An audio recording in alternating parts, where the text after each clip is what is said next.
O milionário grego ergueu muralhas contra o filho que temia amar.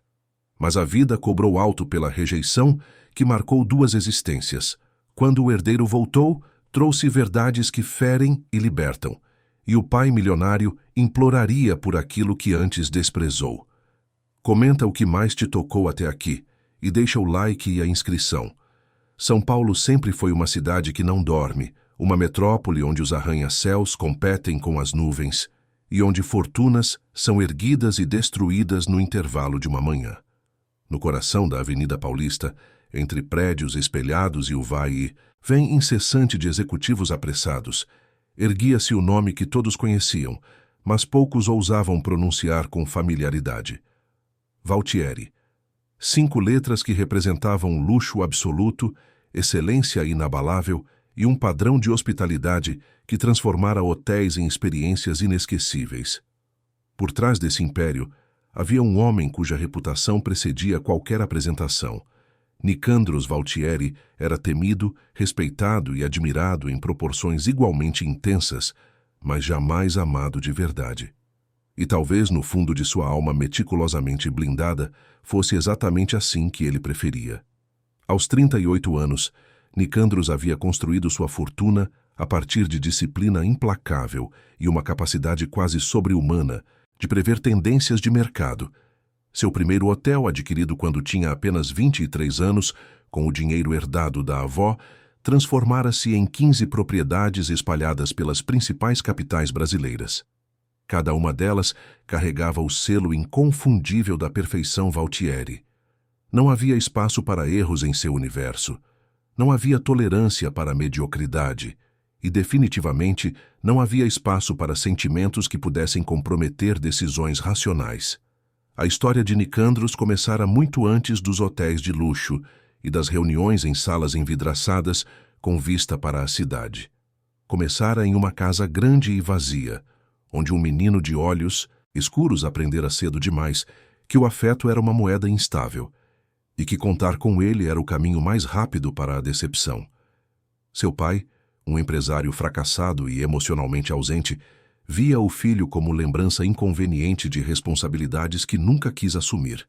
Sua mãe, elegante e distante, tratava a maternidade como obrigação social, não como vínculo. Foi a avó paterna, Dona Helena, quem o acolheu quando tudo desmoronou. Foi ela quem lhe ensinou que a única coisa em que se podia confiar era o próprio esforço, a própria capacidade de erguer muros altos o suficiente para que a dor não entrasse. Dona Helena morreu quando Nicandros tinha 21 anos, deixando-lhe não apenas uma herança financeira, mas também uma lição gravada em seu peito como cicatriz invisível. O mundo era dos fortes, o poder era a única segurança real. E sentimentos eram distrações perigosas que enfraqueciam homens e destruíam impérios. Nicandros absorveu cada palavra, cada ensinamento, e transformou-se no arquétipo da frieza calculada. Mulheres entravam e saíam de sua vida com a mesma impessoalidade de contratos comerciais. Relacionamentos eram transações. Ninguém chegava perto o suficiente para vê-lo sem a armadura. Até aquela terça-feira de março, quando algo inesperado racharia a superfície impecável de seu controle. Nicandros estava em seu escritório no último andar do Hotel Sede, localizado nos Jardins, revisando relatórios financeiros, quando a notificação apareceu na tela de seu computador. O grande Valtieri Pinheiros, uma de suas propriedades mais estratégicas, havia registrado uma queda abrupta nas avaliações online, comentários negativos sobre atendimento, reclamações sobre limpeza negligente, hóspedes insatisfeitos que ameaçavam nunca mais retornar. Aquilo era inaceitável, inadmissível. Nicandros não delegava crises, ele as resolvia pessoalmente. E quando algo em seu império rangia, ele não enviava subordinados para investigar. Ele mesmo ia até lá e cortava o problema pela raiz. Na manhã seguinte, Nicandros atravessou as portas giratórias do Grand Valtieri Pinheiros sem avisar a gerência. Preferia assim. Surpresa revelava a verdade que reuniões agendadas escondiam. O saguão estava impecável, como esperado. Mármore polido, lustres de cristal, arranjos florais que exalavam discrição e bom gosto. Mas Nicandros não se deixava enganar por fachadas. Ele sabia que a excelência estava nos detalhes invisíveis, nos corredores dos andares superiores, nas áreas de serviço onde os hóspedes não viam. Foi para lá que se dirigiu, subindo pelas escadas de emergência, observando cada canto com olhos treinados para detectar falhas. Foi no corredor do 8º andar que ele a viu pela primeira vez. Isadora Vale empurrava um carrinho de limpeza com movimentos precisos e silenciosos, como quem conhecia cada centímetro daquele espaço. Usava o uniforme padrão das camareiras, cabelos castanhos presos em um coque simples, sem maquiagem, sem adornos. Havia uma dignidade discreta na maneira como trabalhava, uma atenção meticulosa em cada gesto. Nicandros parou no corredor observando. Não porque ela fosse extraordinária em aparência, mas porque havia algo em sua postura que o intrigou. Ela não se curvava. Não demonstrava a pressa nervosa que ele costumava ver em funcionários quando sabiam que estavam sendo observados. Simplesmente trabalhava, imersa em sua própria concentração. Quando Isadora finalmente percebeu a presença dele no corredor, virou-se com tranquilidade. Seus olhos castanhos e atentos encontraram os dele sem qualquer traço de subserviência. Não havia reconhecimento. Ela não fazia ideia de quem ele era e definitivamente não demonstrava medo. "Bom dia", disse ela, com um aceno educado. "Posso ajudar em alguma coisa?" Nicandros ficou em silêncio por alguns segundos, estudando-a. Estava acostumado a gerar reverência instantânea, a ver pessoas se ajeitarem nervosamente quando ele entrava em um ambiente. Mas aquela mulher simplesmente esperava, com paciência serena, como se ele fosse apenas mais um hóspede com dúvidas sobre o caminho do elevador. "Estou avaliando a qualidade do serviço", respondeu ele, a voz grave e controlada. "Como está o padrão de limpeza neste andar?" Isadora olhou ao redor como se verificasse mentalmente cada detalhe, e então voltou os olhos para ele com naturalidade. "Dentro do possível, está bem, mas sempre pode melhorar. Nunca estamos satisfeitos enquanto houver uma mancha que não vimos ou um canto que não alcançamos." Havia honestidade naquela resposta. Não era a resposta ensaiada de quem queria agradar.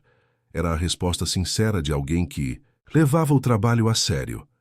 Nicandros sentiu algo estranho se movendo dentro do peito, algo que não conseguia nomear. Irritação? Curiosidade? Ou talvez aquela sensação incômoda de estar diante de alguém que não jogava o jogo que ele conhecia. "Qual é o seu nome?" perguntou ele, cruzando os braços. "Isadora Vale. Trabalho aqui há 2 anos. E você gosta do que faz?"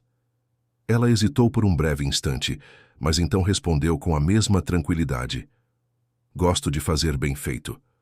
Gosto de saber que quando alguém entra em um quarto, encontra um lugar onde pode descansar sem preocupações. Não é glamouroso, mas é honesto." Nicandros assentiu levemente, sem revelar que aquela resposta o havia atingido de uma forma que ele não esperava. Continuou caminhando pelo corredor, inspecionando portas, verificando detalhes, mas sua mente continuava voltando para a mulher de olhos serenos que não se curvara diante dele. Nos dias seguintes, Nicandros prolongou sua estadia no hotel mais do que o necessário. Oficialmente, estava realizando uma auditoria completa. Mas a verdade que ele relutava em admitir para si mesmo era que queria entender aquela mulher. Observava-a de longe, notando a maneira como ela tratava os colegas com gentileza, como se atrasava, no próprio intervalo para ajudar alguém com dificuldades, como trabalhava em silêncio, sem reclamar, sem alarde. Havia uma força silenciosa nela, uma resiliência que contrastava violentamente com a superficialidade que ele estava acostumado a ver. Isadora, por sua vez, começou a perceber que aquele hóspede estranho, sempre de terno impecável e olhar penetrante, não era um hóspede comum.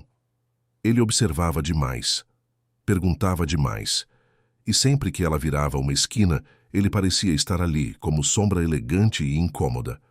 Até que uma tarde, a gerente do hotel a chamou em sua sala, nervosa e formal. "Isadora, eu preciso que você seja extremamente cuidadosa", disse a gerente, ajeitando os óculos com mãos trêmulas. Aquele homem que você viu nos corredores, ele não é um hóspede. Ele é Nicandros Valtieri, o dono de toda a rede. Ele está aqui avaliando tudo pessoalmente. O mundo de Isadora pareceu girar por um instante. Ela havia conversado com ele como se fosse qualquer pessoa. Havia sido direta, honesta, sem filtros. Não havia bajulado, não havia fingido. E agora descobria que ele era o homem mais poderoso de todo aquele universo. Mas ao invés de sentir medo, Isadora sentiu algo diferente. Sentiu que, talvez, ter sido autêntica fosse a única coisa certa que poderia ter feito. Quando Nicandros a procurou novamente, foi diferente. Ele não estava mais observando de longe. Ele estava ali, diante dela, no corredor vazio do 10º andar, com uma expressão que ela não conseguia decifrar completamente. Havia intensidade naquele olhar, mas também algo que parecia quase vulnerável, quase humano. Eu sei que você descobriu quem eu sou, disse ele, a voz mais baixa do que de costume, e eu preciso lhe dizer algo. Isadora segurou o pano de limpeza entre as mãos, esperando. Você não me tratou como as outras pessoas tratam. Você não fingiu. Você não tentou me agradar. E isso me desconcertou de uma maneira que eu não esperava. Isadora não sabia o que dizer. Havia algo na vulnerabilidade daquele homem poderoso que a tocava de forma estranha. Eu não sei fingir, respondeu ela simplesmente. Nunca soube. Minha mãe sempre dizia que a verdade, por mais dura que seja, é mais leve de carregar do que a mentira. Nicandros deu um passo à frente, diminuindo a distância entre eles. E se eu dissesse que quero conhecê-la melhor? Se eu dissesse que há algo em você que me atrai de uma forma que não consigo explicar? Isadora sentiu o coração acelerar, mas manteve a voz firme. Eu diria que você e eu vivemos em mundos completamente diferentes e que talvez seja melhor deixar as coisas como estão. E se eu não quiser deixar, insistiu ele, os olhos fixos nos dela. Então você teria que entender que eu não sou uma mulher que se dobra.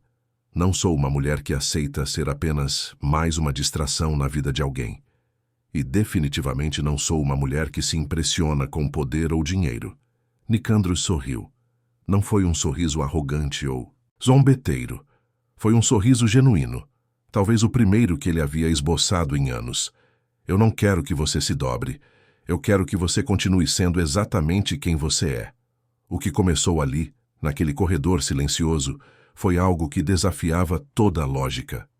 Nicandros, o homem que nunca permitira que ninguém ultrapassasse suas defesas, encontrou-se buscando Isadora com uma frequência que alarmava até a si mesmo. Jantares discretos em restaurantes afastados, conversas longas em bancos de praça onde ninguém os reconhecia. Caminhadas pelo Parque Ibirapuera ao entardecer, onde ele descobria que podia falar sobre coisas que nunca havia compartilhado com ninguém. Sobre a solidão da infância, sobre a frieza que aprendeu a usar como escudo, sobre o medo de que, se permitisse que alguém o conhecesse de verdade, descobririam que por trás do império havia apenas um homem assustado. Isadora o via sem julgar. Ela não tentava consertá-lo, não oferecia soluções fáceis. Apenas estava ali, presente, com uma empatia que não pedia nada em troca. E aos poucos, algo em Nicandros começou a se descongelar. Algo que ele acreditava estar morto há muito tempo. Isadora, por sua vez, vinha de um passado marcado por ausências. Sua mãe havia desaparecido quando ela tinha apenas 8 anos, deixando para trás mais perguntas do que respostas. Seu pai, incapaz de lidar com a dor, afundou-se no trabalho e na bebida, tornando-se uma sombra distante. Isadora cresceu aprendendo a contar apenas consigo mesma, a não esperar resgates, a construir sua própria dignidade a partir do trabalho honesto e da integridade. Quando conheceu Nicandros, reconheceu nele a mesma solidão que carregava, e talvez por isso tenha se permitido baixar a guarda. 3 meses depois do primeiro encontro, Nicandros fez algo que chocou todos que o conheciam. Ele se casou. Não houve festa grandiosa, não houve lista de convidados ilustres. Foi uma cerimônia íntima, apenas eles dois e algumas testemunhas em um cartório discreto no centro de São Paulo. Isadora usava um vestido simples de cor creme. Nicandros, sem o terno de executivo, Parecia mais jovem, mais leve. Quando trocaram alianças, havia lágrimas nos olhos dela e uma emoção contida nos dele. O casamento gerou ondas de especulação na alta sociedade paulistana. Quem era aquela mulher desconhecida que havia capturado o coração do bilionário mais inacessível da cidade? Mas Nicandros não deu explicações. Não se importava com opiniões alheias. Pela primeira vez na vida, havia feito algo movido apenas pelo que sentia, não pelo que era estratégico ou conveniente. Os 3 meses que se seguiram foram os mais intensos e inesperados da vida de Nicandros. Isadora não queria mansões, não queria joias caras, não queria desfilar em eventos sociais. Ela queria apenas o homem por trás da máscara. Queria acordar ao lado dele e conversar sobre sonhos. Queria cozinhar juntos aos domingos. Queria caminhar descalços pela areia da praia em Guarujá, onde ele tinha uma casa que nunca usava. Nicandros descobriu que podia rir. Descobriu que podia se permitir não estar no controle o tempo todo. Descobriu que havia uma leveza em simplesmente existir ao lado de alguém que não exigia que ele fosse perfeito. Mas a felicidade, como ele aprenderia da maneira mais dolorosa possível, era frágil demais para durar. Era uma manhã de sábado, e eles estavam na varanda do apartamento que Nicandros mantinha em um edifício moderno na Vila Olímpia. Isadora estava distraída, mexendo em uma xícara de café, quando finalmente reuniu coragem para dizer as palavras que haviam estado presas em sua garganta há dias. Nicandros, eu preciso te contar uma coisa. Ele olhou para ela por cima do jornal, atento. O tom de voz dela era diferente. Havia algo frágil ali, algo que exigia cuidado. Eu estou grávida. O silêncio que se seguiu foi tão pesado que parecia sugar o ar da varanda. Nicandros ficou completamente imóvel, o jornal esquecido entre as mãos. Seus olhos escureceram, e a expressão que surgiu em seu rosto foi de algo que parecia dor, misturada com raiva. Isadora não entendia. Ela esperava surpresa, talvez medo, mas não aquilo. Não aquela transformação instantânea de ternura em gelo. "O quê?" perguntou ele, a voz perigosamente baixa. "Eu estou grávida, Nicandros. 2 meses. Eu descobri na semana passada, mas estava esperando o momento certo para..." "Não!" interrompeu ele, levantando-se bruscamente da cadeira. "Não! Isso é impossível." Isadora sentiu o coração afundar. "Como assim impossível? Nós somos casados, nós..." "Você não entende", cortou ele, a voz agora tremendo de uma emoção que ela não conseguia identificar. "Eu não posso ter filhos, Isadora. Eu sou infértil. Foi confirmado por 3 médicos diferentes depois de um acidente que tive aos 20 anos. Meu diagnóstico é definitivo. Absoluto. Então me diga, de quem é essa criança?" As palavras caíram como lâminas afiadas entre eles. Isadora sentiu as pernas fraquejarem, sentiu o mundo se despedaçar ao redor. Ela olhou para o homem que amava, o homem com quem havia se casado, o homem que ela acreditava conhecer, e viu um estranho frio, distante, acusatório. "Como você pode perguntar isso?" sussurrou ela, a voz quebrando. "Como você pode achar que eu..." 3 palavras. Foi tudo o que ele disse, mas foram suficientes para destruir tudo. "De quem é?" Isadora sentiu as lágrimas queimarem, mas não caírem. Havia uma dor tão profunda dentro dela que paralisava até a capacidade de chorar. Ela se levantou segurando a borda da mesa para não cambalear. "Você realmente acha que eu o trairia? Você realmente acredita que eu sou capaz disso?" Nicandros não respondeu. Ele apenas olhava para ela com aquela expressão endurecida, aquela máscara que ela pensava ter ajudado a remover, mas que agora via que sempre estivera ali, apenas esperando o momento certo para retornar. "Eu não vou ouvir mentiras", disse ele, a voz cortante.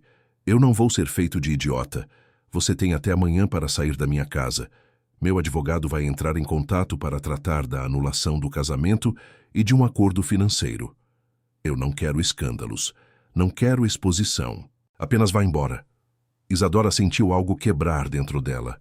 Não era apenas o coração, era a confiança. Era a esperança de que, finalmente, havia encontrado alguém que a veria pelo que realmente era. Mas ela estava errada. Ela sempre estivera errada. Eu não quero seu dinheiro, disse ela, a voz firme apesar da dor esmagadora. E eu não vou assinar nenhum acordo de silêncio. Mas você tem razão em uma coisa. Eu vou embora, e você nunca mais vai me ver. Ela saiu daquela varanda, daquela casa, daquela vida, carregando apenas uma pequena mala com suas roupas, e a dor de ter sido acusada da pior traição possível. Nicandros não a seguiu, não pediu desculpas, não perguntou se ela estava bem. Ele apenas ficou ali, parado, sozinho, com a certeza de que havia feito a coisa certa. Afinal, a lógica era irrefutável, ele era infértil. Ela estava grávida. A conclusão era óbvia. Mas o que ele não sabia, o que ele nem sequer considerou investigar, era que diagnósticos podiam estar errados, que erros médicos aconteciam, que sua convicção absoluta em sua infertilidade era baseada em exames de quase 20 anos atrás, realizados por uma clínica que já nem existia mais. Ele escolheu acreditar no papel, não na mulher que amava. E essa escolha custaria a ambos 4 anos de uma dor que marcariam para sempre. Isadora desapareceu de São Paulo naquele mesmo dia, sem deixar rastros, sem olhar para trás. Carregava consigo a dor da rejeição, a humilhação da acusação e uma promessa silenciosa que fez ao filho que carregava. Uma promessa de que ele nunca conheceria a frieza de um pai que não soube escolher o amor quando teve a chance. Uma promessa de que ela seria mãe e pai ao mesmo tempo. Uma promessa de que protegeria aquela criança de tudo, inclusive do próprio sangue. 4 anos podem parecer pouco no calendário, mas na vida de uma mulher que precisa recomeçar do zero, carregando uma criança no ventre e uma ferida na alma, 4 anos são uma eternidade. Isadora Vale desapareceu de São Paulo como sombra dissolvida pela luz do dia, deixando para trás não apenas um casamento destruído, mas também qualquer vestígio da mulher que acreditara no amor de Nicandros Valtieri. Pegou um ônibus para o interior, para uma cidade que escolheu abrindo um mapa ao acaso, procurando apenas um lugar onde ninguém a conhecesse e onde pudesse começar de novo. Foi assim que chegou a Campinas, uma cidade grande o suficiente para oferecer oportunidades, mas distante o suficiente para que o nome Valtieri fosse apenas mais um entre tantos. Os primeiros meses foram os mais difíceis. Isadora alugou um quarto minúsculo em uma pensão na região central, onde o cheiro de comida dos outros inquilinos subia pelas frestas das portas e o barulho da rua invadia qualquer tentativa de silêncio. Trabalhou em tudo o que apareceu. Limpou casas, cuidou de crianças, vendeu quentinhas em uma esquina movimentada. A barriga crescia, e com ela crescia também a determinação feroz de que aquele bebê teria tudo o que ela não teve. Teria presença, teria amor, teria uma mãe que jamais o abandonaria, não importava o quanto o mundo se mostrasse hostil. Theo nasceu em uma noite chuvosa de novembro, em um hospital público onde os corredores estavam lotados e as enfermeiras corriam de um lado para o outro atendendo emergências. Isadora segurou a mão de uma auxiliar de enfermagem que nunca havia visto antes, e quando finalmente ouviu o choro do filho, sentiu que tudo valia a pena. Todas as noites sem dormir, todas as dores, todas as lágrimas derramadas em silêncio. Theo tinha olhos escuros e intensos, e quando olhou para ela pela primeira vez, Isadora soube que amaria aquele menino mais do que amara qualquer outra pessoa na vida, inclusive o pai dele, que nem sabia de sua existência. Durante os primeiros anos, Isadora viveu em um estado de alerta constante. Tinha medo de que alguém reconhecesse o sobrenome Valtieri no registro de nascimento de Theo. Tinha medo de que Nicandros, de alguma forma, descobrisse onde ela estava e tentasse tirar o filho dela. Mas os meses passaram e nada aconteceu. Nicandros Valtieri continuava sua vida no topo da cadeia alimentar empresarial de São Paulo, cercado de negócios e conquistas, enquanto ela lutava para pagar o aluguel e comprar fraldas. Havia uma injustiça brutal nisso tudo, mas Isadora havia aprendido cedo que a vida não distribui justiça de maneira equilibrada. Quando Theo completou 2 anos, Isadora finalmente conseguiu um emprego estável. Foi contratada como camareira no Hotel Estrela Azul, um estabelecimento de médio porte localizado próximo ao Centro de Convenções de Campinas. Não era luxuoso como os hotéis da rede Valtieri, mas era respeitável, bem administrado e atendia a um público constante de empresários e turistas. A gerente, Dona Márcia, uma senhora de cabelos grisalhos e coração generoso, gostou imediatamente de Isadora. Viu nela algo que muitos empregadores não percebiam, uma ética de trabalho inabalável, uma atenção aos detalhes que ia além do necessário e uma dignidade silenciosa que não pedia favores, mas ganhava respeito naturalmente. Com o salário fixo, Isadora conseguiu alugar um apartamento pequeno, mas próprio, em um bairro tranquilo. 2 quartos, uma sala modesta, uma cozinha onde ela cozinhava todas as refeições de Theo com capricho e amor. As paredes eram brancas e simples, decoradas com desenhos que o menino fazia na escolinha. Não havia televisão de tela grande, não havia móveis de marca, mas havia algo que nenhum dinheiro podia comprar. Havia calor, havia abraços antes de dormir, havia histórias contadas com vozes engraçadas, havia risos que ecoavam pelos cômodos pequenos e preenchiam cada canto vazio. Theo crescia como um menino doce e curioso, com uma teimosia obstinada que Isadora reconhecia vir de algum lugar profundo da genética. Ele perguntava sobre tudo. Queria saber por que o céu era azul, por que as formigas andavam em fila, por que a lua mudava de forma. Isadora respondia com paciência, incentivando a curiosidade, ensinando que perguntas eram tão importantes quanto respostas. Theo também perguntava sobre o pai. Perguntava por que não tinha um, como as outras crianças da escola. Isadora sempre respondia com a mesma frase, cuidadosamente ensaiada. Seu pai não pôde ficar conosco, mas isso não significa que você não é amado. Você tem amor suficiente aqui, comigo. Era uma meia-verdade, mas era a verdade que ela conseguia oferecer sem envenenar o coração do filho com rancor. A vida seguia em um ritmo de rotina previsível. Isadora acordava cedo, preparava o café da manhã, levava Theo para a creche, trabalhava o dia inteiro no hotel, buscava o menino no final da tarde e voltava para casa, onde faziam o dever de casa juntos, jantavam e assistiam a desenhos animados antes de dormir. Nos fins de semana, iam ao parque, visitavam a biblioteca pública, faziam piqueniques simples em praças. Não era a vida que Isadora imaginara ter, mas era uma vida construída com dignidade, e isso bastava. Até que uma segunda-feira de agosto, tudo mudou. Dona Márcia chamou todos os funcionários para uma reunião no salão de eventos do hotel. Havia algo diferente no ar, uma tensão que todos podiam sentir, mas ninguém conseguia nomear.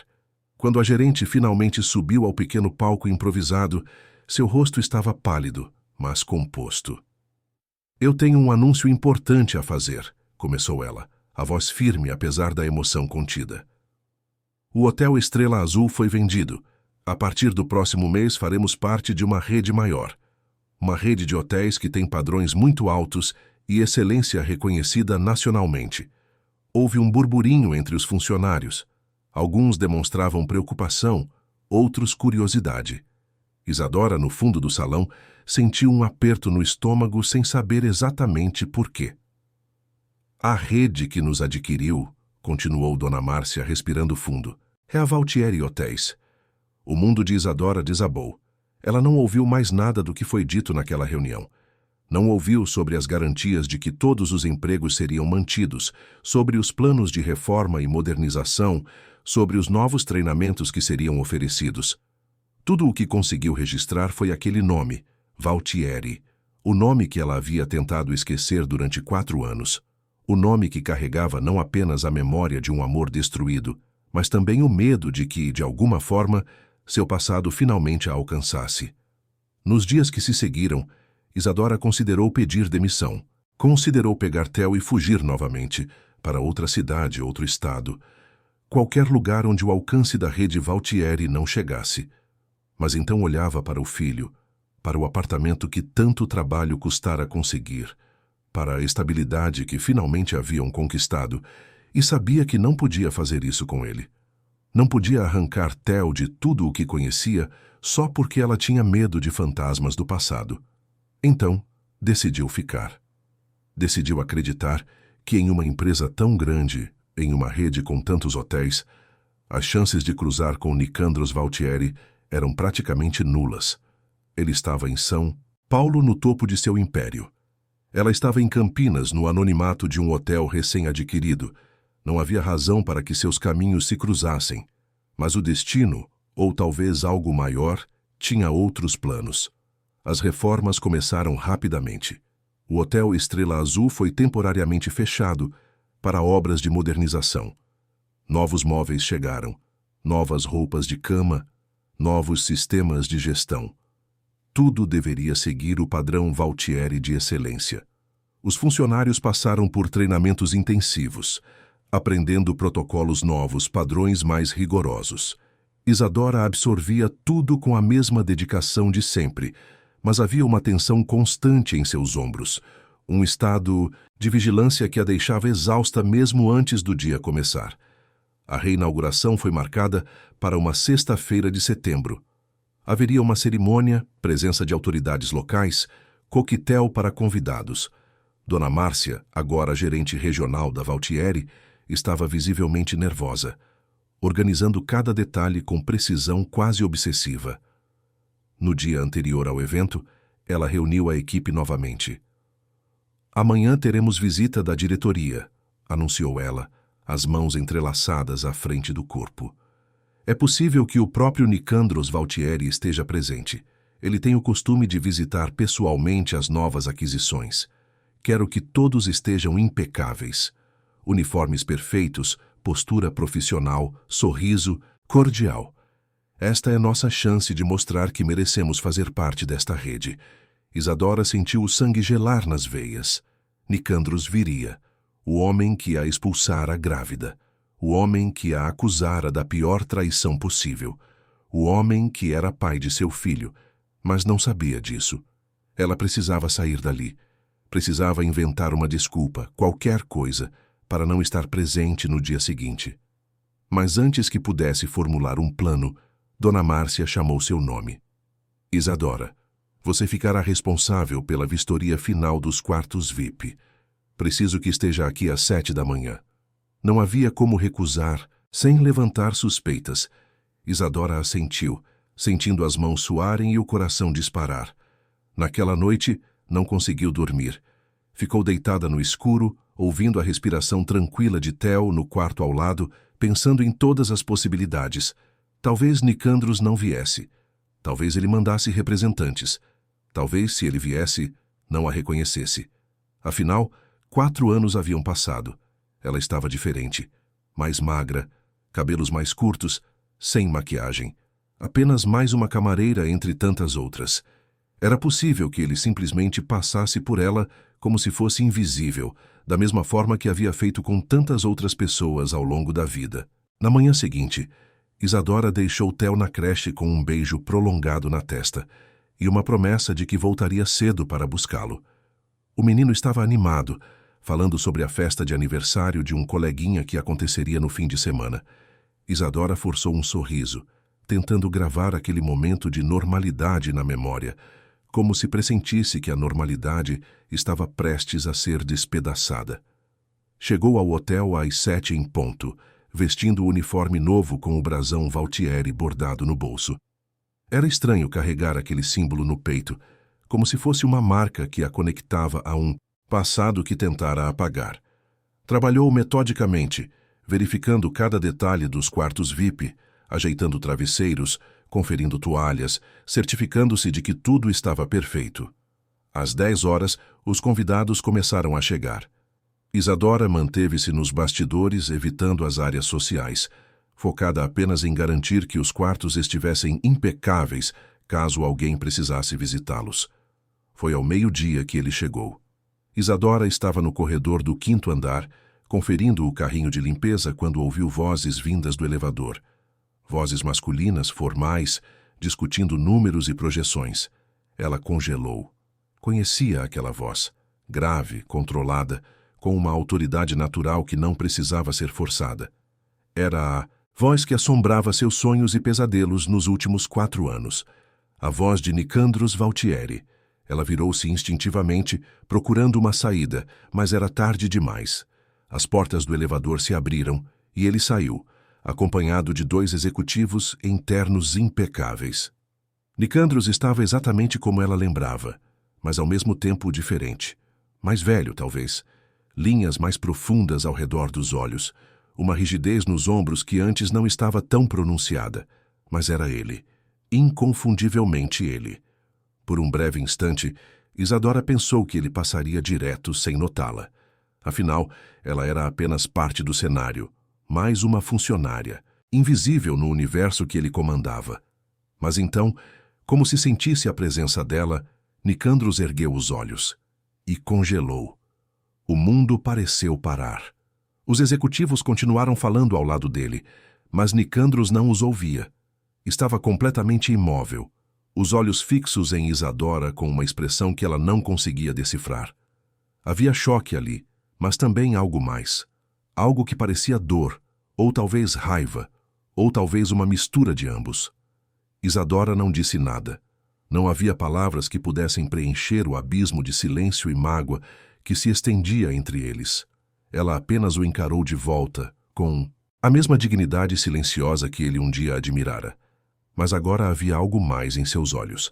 Havia uma força que vinha de 4 anos de sobrevivência, de 4 anos criando um filho sozinha, de 4 anos provando a si mesma que não precisava dele ou de qualquer outra pessoa para ser inteira. Um dos executivos percebeu que Nicandros havia parado de caminhar e de responder. Senhor Valtieri, está tudo bem? Nicandros piscou, como se acordasse de um transe, e desviou o olhar de Isadora. Sim, estou bem, continuem a vistoria. Eu os alcanço em instantes. Os executivos trocaram olhares, confusos, mas obedeceram, seguindo pelo corredor. Nicandros ficou ali a poucos metros de distância e finalmente falou, a voz baixa e tensa. Isadora. Ela não respondeu. Apenas segurou o pano de limpeza entre as mãos, esperando. Você trabalha aqui, disse ele. Não como pergunta, mas como constatação. Trabalho, respondeu ela, a voz firme. Há quanto tempo? 4 anos. Nicandros fechou os olhos por um instante, como se aquelas palavras tivessem peso físico. Quando os abriu novamente, havia algo diferente em sua expressão, algo quase vulnerável. Você desapareceu, disse ele, e havia acusação naquelas palavras. Você simplesmente sumiu. Eu tentei encontrá-la. Isadora sentiu uma risada amarga subindo pela garganta, mas conteve-se. Você tentou me encontrar? Para quê? Para ter certeza de que eu havia assinado os papéis da anulação? Para garantir que eu não causaria escândalos? Não, respondeu ele, dando um passo à frente. Para conversar. Para entender. Entender o quê? Cortou ela, a voz subindo levemente. Você já havia decidido tudo naquele dia, Nicandros. Você me acusou. Você me expulsou. Você nem sequer me deu a chance de explicar. Então não venha agora, 4 anos depois, fingir que queria conversar. Nicandros abriu a boca para responder, mas as palavras não saíram. Ele sabia que ela estava certa. Sabia que havia agido movido pela dor e pela raiva, sem sequer considerar que poderia estar errado. Mas admitir isso, admitir que destruíra tudo por causa de uma convicção equivocada, era mais do que ele conseguia fazer naquele momento. Você engravidou, disse ele finalmente, a voz tensa. O que aconteceu com a criança? Isadora sentiu o coração disparar. Aquela era a pergunta que ela temia. Aquela era a porta que, se abrisse, mudaria tudo. Ela olhou para o homem à sua frente, o homem que um dia a amara, o homem que a destruíra, o homem que era pai de Theo, mas não merecia saber disso. Não ainda, talvez nunca. Isso não é da sua conta, respondeu ela, a voz fria. Você abriu mão de qualquer direito de saber quando me acusou de traição. Nicandros sentiu a resposta como soco no estômago. Ela tinha razão. Ele não tinha direito. Mas a curiosidade, misturada com algo que não conseguia nomear, queimava dentro dele. Antes que pudesse insistir, a voz de Dona Márcia ecoou pelo corredor. Senhor Valtieri, estamos prontos para a apresentação da equipe. Nicandros virou-se, claramente contrariado pela interrupção, mas assentiu. Quando olhou de volta para onde Isadora estava, ela já havia desaparecido, como o fantasma que se dissolve quando observado por muito tempo. O resto do dia foi tortura para ambos. Nicandros tentou se concentrar nos discursos, nas apresentações, nas formalidades do evento. Mas sua mente voltava constantemente para aquela mulher de olhos firmes no corredor. Isadora estava ali, na cidade dele, trabalhando em um de seus hotéis. E havia uma criança que ela se recusava a falar sobre. A matemática era simples. Se ela estava grávida quando foram expulsa, a criança teria agora por volta de 4 anos. A mesma idade que teria um filho dele, se fosse possível. Mas não era possível. Ele era infértil. Os médicos haviam sido claros. Então, de quem era aquela criança?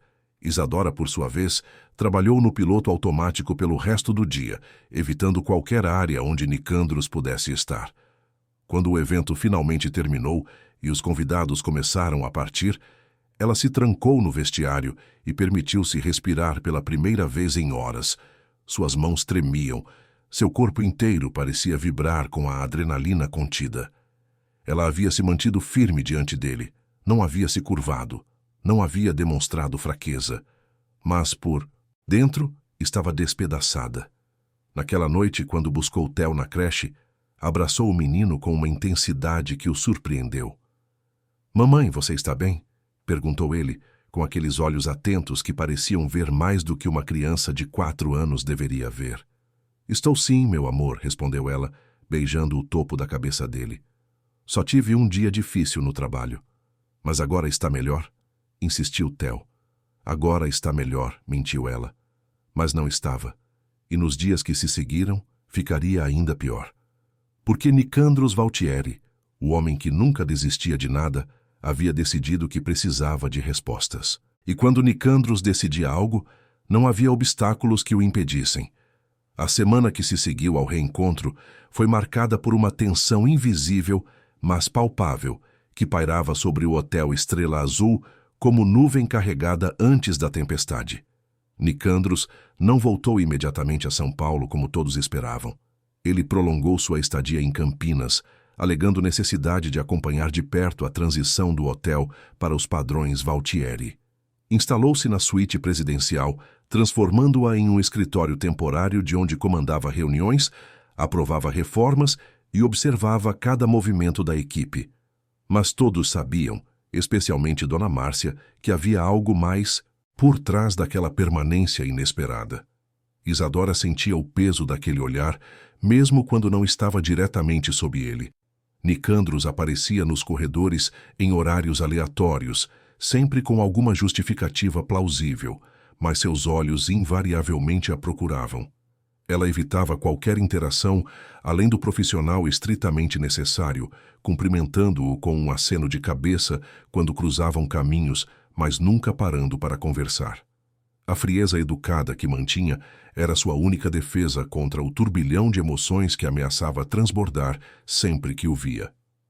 Nicandros, por sua vez, estava dividido entre a raiva de ter sido enganado, como acreditava, e uma curiosidade doentia sobre o que havia acontecido com Isadora nos últimos 4 anos. Ele queria respostas, mas não sabia como obtê-las sem parecer invasivo, ou pior, sem admitir que talvez tivesse cometido um erro irreparável. Sua estratégia, então, foi observar. Contratar discretamente um investigador particular para descobrir onde ela morava, com quem se relacionava, se havia de fato uma criança. As informações começaram a chegar em relatórios concisos que ele lia sozinho, tarde da noite, na solidão da suíte. Isadora Vale morava em um apartamento modesto na Vila Industrial. Vivia sozinha com um filho de 4 anos chamado Theo Vale Valtieri. A criança frequentava a creche municipal Arco-Íris, localizada a 3 quarteirões do apartamento. Não havia registro de pai na certidão de nascimento, mas o sobrenome Valtieri estava lá, provocante e inegável. Isadora não mantinha relacionamentos amorosos. Sua vida se resumia ao trabalho e ao filho. Era respeitada pelos vizinhos, pontual, discreta, uma mãe dedicada que vivia de forma simples, mas digna. Quando Nicandros leu o nome completo da criança pela primeira vez, sentiu algo se contrair dentro do peito. Theo Vale Valtieri. Ela havia dado seu sobrenome ao menino. Por quê? Se a criança fosse de outro homem, como ele acreditava, por que carregar o nome que ele destruíra com suas acusações? Aquilo não fazia sentido, a menos que... Mas não. Não era possível. Os médicos haviam sido categóricos. Ele era infértil. O diagnóstico era definitivo. Mas e se não fosse? A dúvida, uma vez plantada, crescia como erva daninha, invadindo cada pensamento racional. Nicandros tentava afastá-la com lógica, com os laudos médicos que guardara durante anos como prova irrefutável de sua condição. Mas a lógica era frágil diante da evidência simples e brutal. Havia uma criança com seu sobrenome, uma criança que Isadora criara sozinha, uma criança cuja existência ele nem sequer se dera ao trabalho de investigar antes de acusá-la e expulsá-la. Foi nesse estado de turbulência mental que Nicandros tomou uma decisão que mudaria tudo. Precisava ver a criança. Precisava olhar para aquele menino e confirmar com seus próprios olhos que não havia qualquer semelhança com ele. Que era apenas coincidência de sobrenome, talvez uma tentativa desesperada de Isadora de vincular o filho a uma família que nunca seria realmente sua. Ele sabia que era errado. Sabia que estava invadindo uma privacidade que não tinha direito de invadir. Mas a necessidade de saber era mais forte que qualquer senso de moral. Era uma terça-feira chuvosa, quando o destino, com sua ironia característica, decidiu intervir de forma mais direta do que qualquer plano que Nicandros pudesse ter arquitetado. Theo acordara naquela manhã com energia inquieta. Era uma daquelas crianças que detestavam rotina, que queriam explorar, perguntar, descobrir. Isadora, como sempre, levou-o para a creche antes de ir trabalhar, beijando sua testa e relembrando que se comportasse bem. Theo assentiu, mas seus olhos já brilhavam com aquela curiosidade travessa que sempre prenunciava alguma aventura inesperada. A manhã na creche transcorreu normalmente até a hora do recreio. As crianças estavam no pátio, brincando sob a supervisão das educadoras, quando Theo viu um cachorro do outro lado da cerca. Era um vira-lata magro e molhado pela chuva que havia parado há pouco. O menino, com aquele coração grande demais para o peito pequeno, decidiu que o cachorro precisava de ajuda. E quando Theo decidia algo, não havia meio termo. Ninguém viu exatamente quando ele conseguiu passar pela cerca. Foi questão de segundos de distração. Uma educadora atendendo o celular, outra ajudando uma criança que havia caído. Theo, pequeno e ágil, encontrou uma abertura entre as grades e atravessou. O cachorro, assustado, correu. E Theo correu atrás, determinado a salvá-lo. A creche ficava a 5 quarteirões do Hotel Estrela Azul. Para um adulto, era uma caminhada de 10 minutos. Para uma criança de 4 anos correndo atrás de um cachorro imaginário, foi uma jornada que durou o suficiente para que o pânico se instalasse na creche. Quando as educadoras finalmente perceberam a ausência de Theo, já fazia 15 minutos que ele havia desaparecido. Ligaram imediatamente para Isadora, que sentiu o chão sumir sob seus pés. Isadora saiu correndo do hotel sem pedir licença, sem explicar para onde ia. Dona Márcia a viu passar, como furacão pelo corredor, os olhos arregalados de terror. Theo havia sumido. Seu filho estava perdido em algum lugar da cidade, sozinho, vulnerável. Todos os medos que carregava desde que se tornara mãe explodiram de uma só vez. Ela correu pelas ruas, gritando o nome dele, perguntando a estranhos se haviam visto um menino pequeno, de cabelos escuros e olhos castanhos. Ninguém havia visto. O tempo se arrastava como eternidade cruel. Enquanto isso, Theo, cansado de correr atrás do cachorro que havia desaparecido, olhou ao redor e percebeu que não sabia onde estava. As ruas eram desconhecidas, havia muitos carros, muitas pessoas. E, de repente, a aventura não parecia mais tão divertida. O medo começou a apertar sua garganta. Ele queria sua mãe. Queria estar em casa, seguro, abraçado. mas não sabia como voltar. Foi então que viu o hotel. Era um prédio grande, bonito, com portas giratórias e uma fachada elegante. Theo lembrou vagamente que sua mãe trabalhava em um hotel. Talvez fosse aquele. Talvez ela estivesse ali dentro. Com a lógica simples de uma criança assustada, ele empurrou a porta giratória e entrou no saguão do Hotel Estrela Azul. O saguão estava movimentado, hóspedes fazendo check-out, funcionários atravessando, com bandejas, o som de conversas e telefones tocando. Theo, pequeno e perdido, tentou encontrar alguém que se parecesse com sua mãe. Foi quando viu um homem alto, de terno escuro, atravessando o saguão com passos firmes. Havia algo imponente nele, algo que chamava a atenção.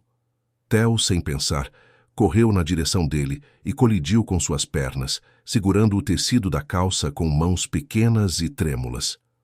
"Moço, por favor, me ajuda. Eu tô perdido." Nicandros parou imediatamente. Olhou para baixo, pronto para repreender educadamente quem quer que tivesse esbarrado nele, mas congelou. Havia uma criança agarrada à sua perna. Um menino pequeno, de cabelos escuros molhados pela chuva, olhos castanhos arregalados de medo e bochechas rosadas de tanto correr. Nicandros abaixou-se instintivamente, ficando na altura do menino, e foi quando o mundo parou. Os olhos. Aqueles olhos eram seus, a mesma tonalidade escura e intensa, o mesmo formato amendoado, a mesma expressão de teimosia misturada com vulnerabilidade que ele via no espelho todas as manhãs, o formato do rosto, a linha do maxilar, até a maneira como o menino franzia a testa era um reflexo perturbador de si mesmo. "Como você se chama?" perguntou Nicandros, a voz saindo rouca, quase inaudível. "Theo. Theo Vale Valtieri. E você?" Nicandros não conseguiu responder imediatamente. Aquele nome, aquele sobrenome, saindo da boca de uma criança que era, sem qualquer sombra de dúvida, sua imagem em miniatura. A certeza atingiu-o como onda violenta. Este era seu filho. Não havia erro médico, não havia confusão. Aquele menino carregava seu sangue, seus genes, seu legado. Isadora não havia traído. Ela nunca traíra. E ele, cego pela própria arrogância e por diagnósticos antigos, destruíra tudo. "Eu sou..." começou ele, mas foi interrompido por um grito vindo da entrada do hotel. "Theo!" Isadora entrou correndo no saguão, os cabelos despenteados, o rosto pálido de pânico. Quando viu o filho seguro e inteiro, mesmo que assustado, sentiu as pernas quase cederem de alívio. Mas então, registrou com quem Theo estava. Nicandros, abaixado na frente do menino, olhando para ele como se estivesse vendo um fantasma. O silêncio que se seguiu foi ensurdecedor.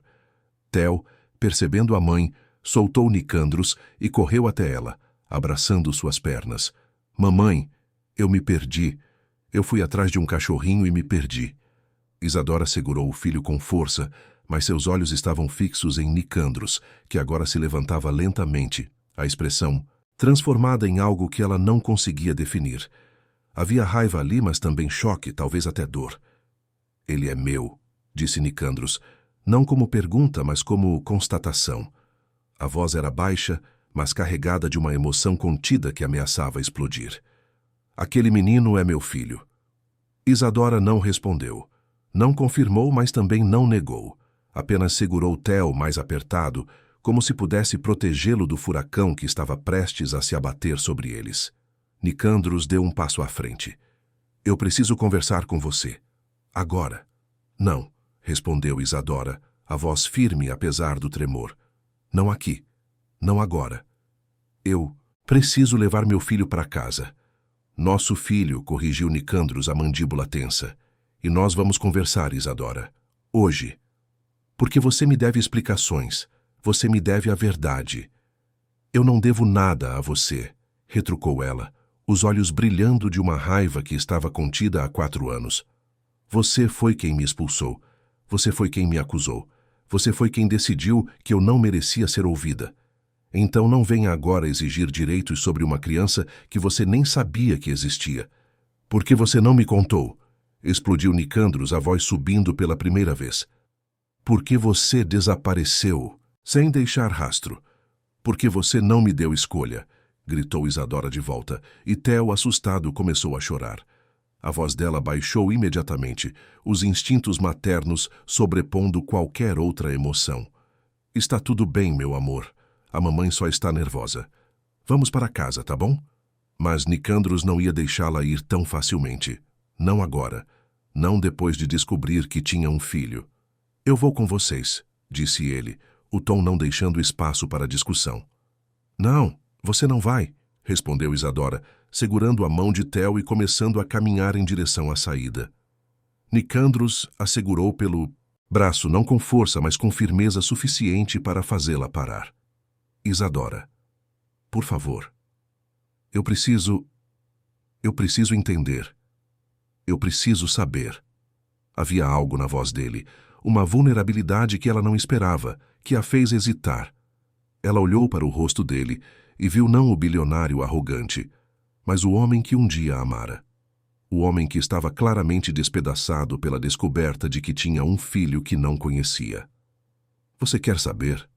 Perguntou ela, a voz baixa e carregada de dor. Quer saber como foi descobrir que estava grávida e não ter ninguém para compartilhar a felicidade? Quer saber como foi ser expulsa de casa carregando seu filho na barriga? Quer saber como foi dar à luz sozinha, sem ninguém segurando minha mão? Quer saber como foi cada noite em que Theo chorou e eu não tinha dinheiro para comprar remédio? Quer saber tudo isso, Nicandros? Ele não respondeu. Não tinha palavras para responder. Apenas olhava para ela, para a dor crua e exposta em seus olhos, e sentiu o peso esmagador de suas próprias escolhas. Eu vou fazer um teste de DNA, disse ele finalmente, a voz controlada novamente. E quando confirmar que ele é meu, filho, nós vamos conversar sobre custódia. Custódia? Repetiu Isadora, incrédula. Você acha que vai tirar meu filho de mim? Eu acho que tenho direitos, respondeu Nicandros. Direitos que você me negou durante 4 anos. Eu não neguei nada. Você que abandonou. Você que escolheu não acreditar. Então não venha agora com advogados e ameaças, porque descobriu uma verdade que sempre esteve ali, esperando que você tivesse coragem de enxergar. Isadora virou-se e saiu do hotel, levando Theo pela mão.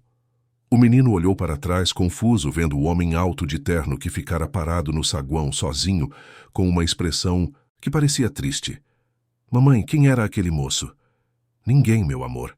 Ninguém importante. Mas ambos sabiam que aquilo era mentira, e que a partir daquele dia, nada seria como antes. O teste de DNA foi realizado 3 dias depois, em uma clínica particular escolhida por Nicandros. Isadora compareceu com Theo em silêncio, permitindo que a equipe médica coletasse as amostras necessárias. Nicandros estava lá, observando cada movimento com uma intensidade perturbadora.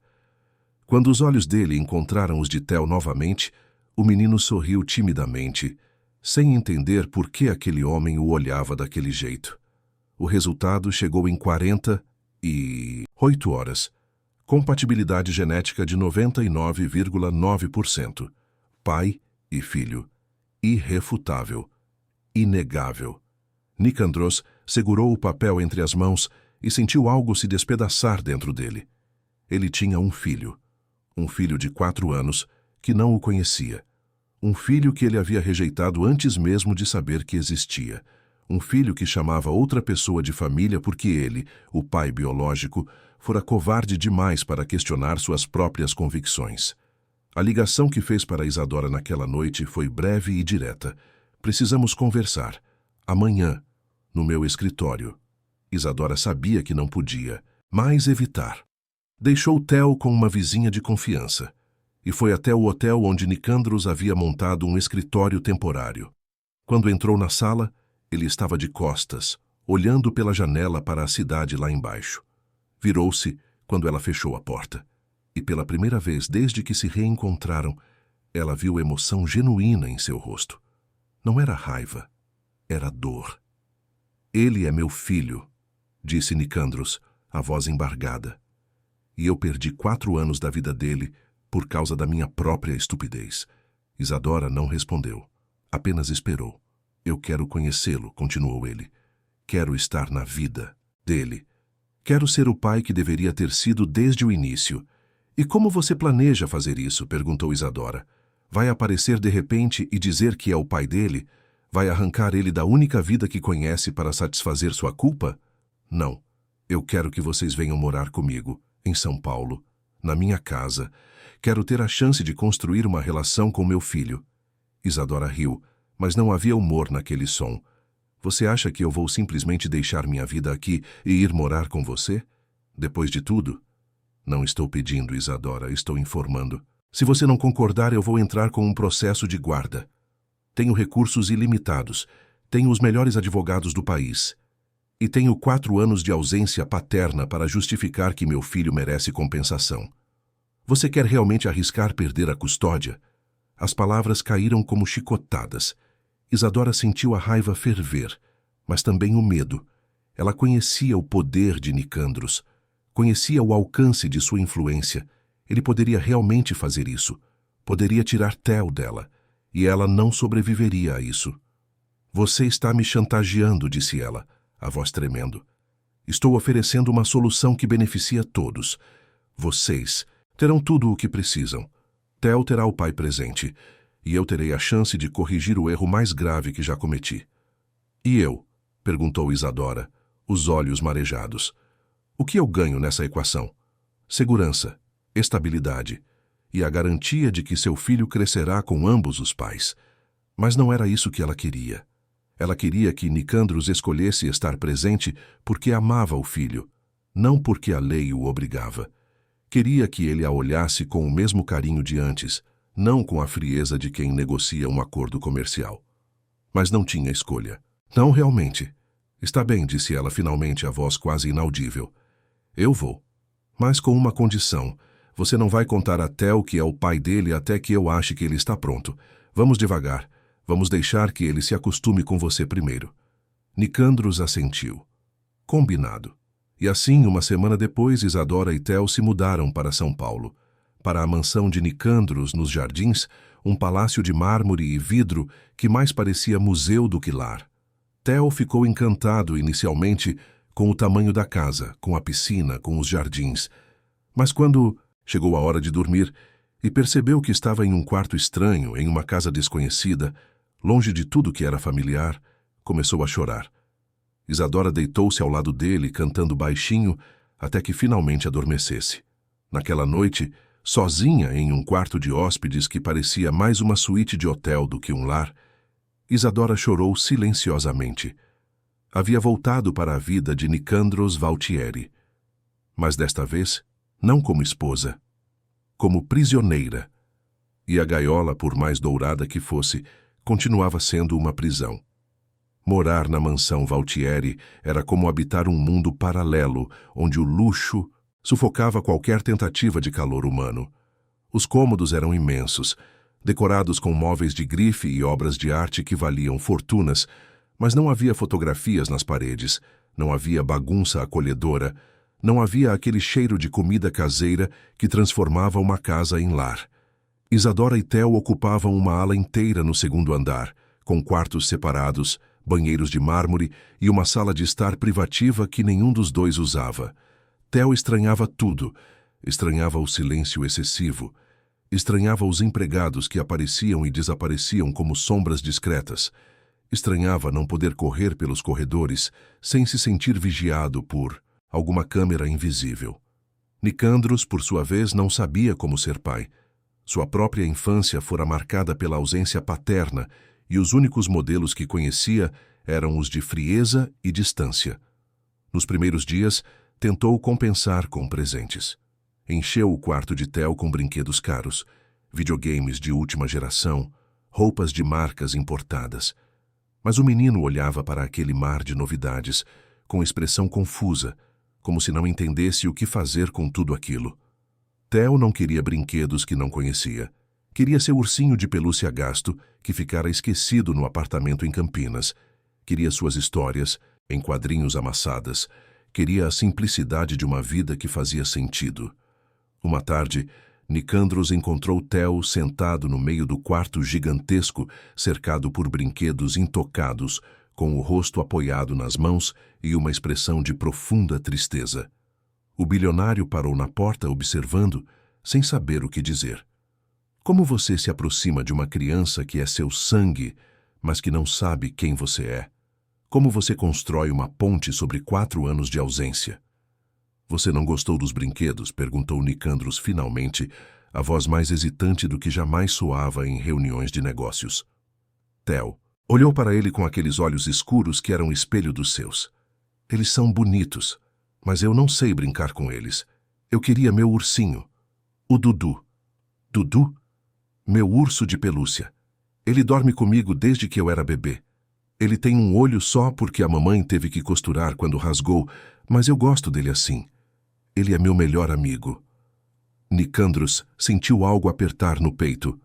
Seu filho preferia um urso velho e remendado a todos aqueles brinquedos novos, porque o urso tinha história, tinha memória afetiva, tinha a presença de Isadora costurando com cuidado, com amor. E ele, o pai biológico, não tinha nada disso. Era apenas um estranho que oferecia coisas caras para compensar a ausência. Eu posso mandar buscar o Dudu, disse Nicandros. Onde ele está? No meu quarto em Campinas. Mas a mamãe disse que nós não vamos mais morar lá.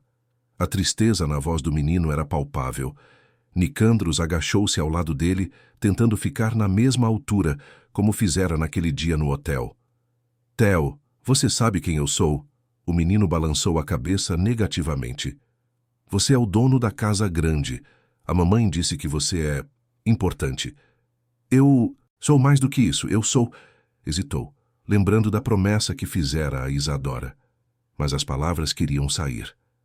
Eu quero que você saiba que você é muito importante para mim. E tudo o que eu quero é que você seja feliz aqui. Mas eu não sou feliz, respondeu Theo com a honestidade brutal das crianças. Eu quero voltar para minha casa. Eu quero meus amigos da creche. Eu quero comer macarrão que a mamãe faz. Nicandros não soube o que responder. Então apenas assentiu e saiu do quarto, sentindo-se um fracasso completo como pai. Isadora observava tudo de longe, o coração partido. Via o filho definhando naquele ambiente frio, via Nicandros tentando e falhando em se conectar, e sentia-se impotente. Ela própria estava perdida naquela mansão. Não trabalhava mais, não porque Nicandros tivesse proibido, mas porque ele insistira que não era necessário. Tinha tudo o que precisava. Cartões de crédito sem limite, acesso a motoristas, liberdade para sair quando quisesse. Mas era uma liberdade ilusória, porque sempre que tentava fazer planos, sempre que pensava em levar Theo para um passeio simples, havia seguranças discretos acompanhando. Havia olhos monitorando. Nicandros nunca dizia explicitamente que estava vigiando, mas a presença constante de sua equipe deixava claro que eles não eram livres, eram controlados. Foi em uma dessas tardes sufocantes que Isadora recebeu uma ligação inesperada. Era Dona Márcia, da gerência do hotel em Campinas, com uma notícia surpreendente. Um investidor de São Paulo, Julian Ashford, estava interessado em contratar Isadora para gerenciar um novo projeto hoteleiro que ele estava lançando em Campinas. Ele ouvira falar de sua ética de trabalho, de sua dedicação, e queria conversar pessoalmente sobre uma proposta. Isadora ficou sem palavras. Uma oportunidade profissional, uma chance de reconstruir sua carreira, de ter algo que fosse seu novamente. Mas também sabia que Nicandros nunca permitiria. Ele a queria ali, na mansão disponível, controlável. Mesmo assim, aceitou marcar a reunião. Não contou a Nicandros. Simplesmente saiu uma manhã, dizendo que ia ao shopping com Theo e foi encontrar Julian em um café discreto no centro de Campinas. Julian Ashford era o oposto de Nicandros em todos os sentidos. Tinha uns 40 anos, cabelos louros ligeiramente grisalhos, sorriso fácil e uma informalidade que contrastava com a rigidez dos executivos que Isadora estava acostumada a ver. Ele explicou o projeto, um hotel boutique focado em sustentabilidade e hospitalidade humanizada. Queria alguém que entendesse que luxo não era apenas mármore e lustres, mas acolhimento genuíno. Ofereceu a Isadora uma posição de gerência, com salário generoso e autonomia criativa. Era tudo o que ela sempre sonhara profissionalmente. Mas havia um problema óbvio. Eu não sei se posso aceitar, disse ela honestamente. Minha situação pessoal é complicada. Julian inclinou-se levemente para a frente, os olhos gentis. Eu sei quem é Nicandros Valtieri. E imagino que ele não ficaria feliz com você trabalhando para um concorrente. Mas, Isadora, você é talentosa demais para ficar presa em uma gaiola dourada. Pense na proposta. A oferta estará de pé quando você estiver pronta. Aquela conversa plantou uma semente em Isadora. Uma semente de possibilidade, de liberdade, de recomeço. Ela não mencionou nada a Nicandros quando voltou para a mansão, mas ele notou algo diferente nela, uma leveza no olhar, uma determinação que não via há semanas. E isso o incomodou profundamente. Onde você esteve? Perguntou ele naquela noite, quando Theo já estava dormindo. Em Campinas, resolvendo algumas coisas do apartamento. Sozinha? Com Theo. Nicandros sabia que estava mentindo. Sabia porque tinha acesso aos relatórios dos seguranças. Sabia que ela havia se encontrado com Julian Ashford, um investidor que, há meses, tentava entrar no mercado hoteleiro de Campinas, competindo diretamente com os interesses da Valtieri. O ciúme e a raiva misturaram-se de forma tóxica dentro dele. Julian Ashford, disse ele, o nome saindo como acusação. Isadora congelou. Como você... Você realmente acha que eu não sei tudo o que acontece ao seu redor? Você acha que eu permitiria que andasse por aí sem proteção? Proteção? Repetiu ela incrédula. Você quer dizer vigilância. Você está me vigiando. Estou protegendo o que é meu. Eu não sou sua, Nicandros. E nem seu filho é uma propriedade. Nós não somos objetos que você pode controlar. Você se encontrou com um dos meus concorrentes, um homem que quer entrar no meu mercado. E está me dizendo que não tem nada de errado nisso? Ele me ofereceu um emprego, uma chance de reconstruir minha carreira, algo que você destruiu quando me trouxe para cá à força. Eu não trouxe você à força. Você escolheu vir. Você me chantageou, explodiu Isadora. Você ameaçou tirar meu filho de mim.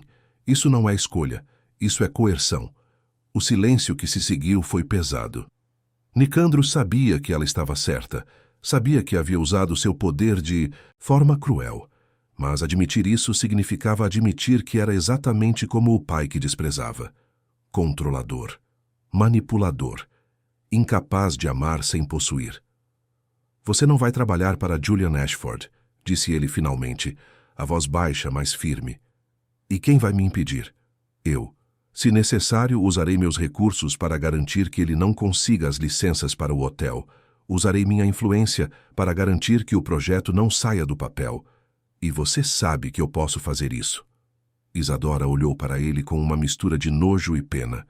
Você não mudou nada. Ainda é o mesmo homem frio que me expulsou grávida. Ainda é o mesmo homem que escolhe o controle em vez do amor. Virou-se e saiu, deixando Nicandros sozinho com suas próprias palavras ecoando na sala vazia. Pela primeira vez em muito tempo, ele se viu no reflexo do espelho e não gostou do que viu. Os dias que se seguiram foram marcados por uma guerra silenciosa dentro da mansão. Isadora mal falava com Nicandros, além do estritamente necessário. Ele tentava se aproximar de Theo, mas havia uma rigidez em suas tentativas que o menino sentia e rejeitava instintivamente. A situação estava insustentável até que algo inesperado aconteceu. Theo adoeceu. Começou com uma febre baixa que Isadora achou que fosse apenas um resfriado comum. Mas em questão de horas, a temperatura subiu perigosamente. O menino começou a tremer, a delirar, a chamar pela mãe, mesmo estando nos braços dela. Isadora entrou em pânico. Chamou a pediatra particular que Nicandros mantinha de plantão, mas nada parecia fazer efeito. A febre não baixava. Theo chorava, pedindo água, pedindo colo, pedindo que a dor parasse. Nicandros, ao ouvir o choro do filho ecoando pelos corredores, largou tudo o que estava fazendo no escritório e subiu correndo. Encontrou Isadora segurando Theo no colo, os olhos marejados de lágrimas, a voz sussurrando palavras de conforto que pareciam não alcançar o menino em seu estado febril. — O que está acontecendo? Perguntou Nicandros, a voz carregada de uma preocupação genuína. Ele está com febre muito alta. A médica disse que é uma infecção, mas os remédios não estão fazendo efeito ainda. Ela disse para monitorar e, se não melhorar nas próximas horas, levar para o hospital. Nicandros olhou para o filho, tão pequeno e vulnerável, e sentiu um medo que nunca experimentara antes. Não era medo de perder negócios ou dinheiro.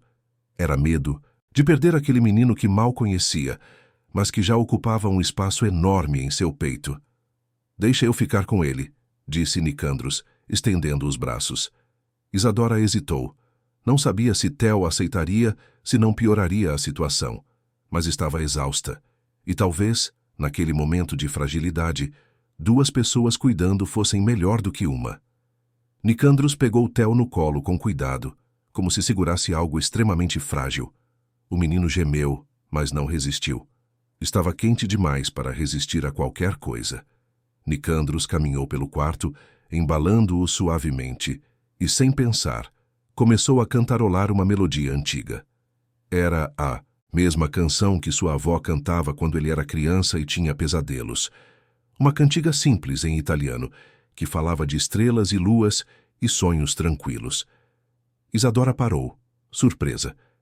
Nunca havia ouvido Nicandros cantar. Nunca o vira tão humano, tão despido de armaduras.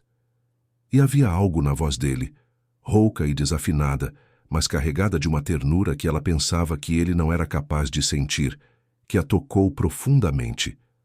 Theo, mesmo febril, pareceu acalmar-se levemente com o som.